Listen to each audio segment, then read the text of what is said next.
kapatid. Follow-up lang po, sir. Pangalan. Rapi Rico po. Noon break balita. Sir, susugan ko lang yung sinabi ni Miss Ganda. Ayan.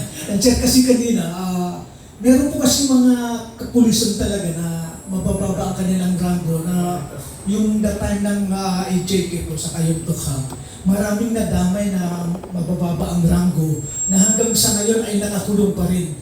Meron po ba tayong magagawa doon na alam naman na talagang hindi naman talaga nagkasala?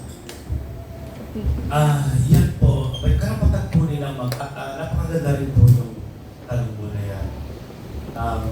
Sana, kung palangin ako, magkaroon ng maimbestigahan muli kung totoo wala sila kubala.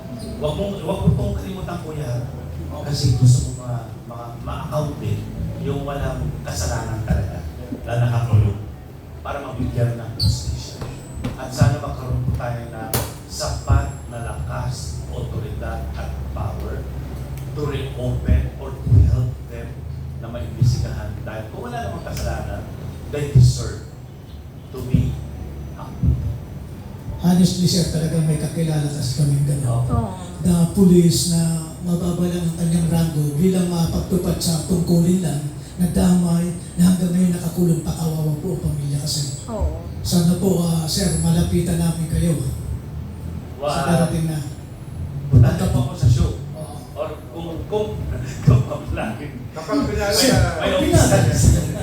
pinalad po kayo, sir. Pero kahit hindi siguro, pwede namang kunin namin ang advice niyo. Kaya tulungan natin si Sir Gen Ross. Okay? At kapatid,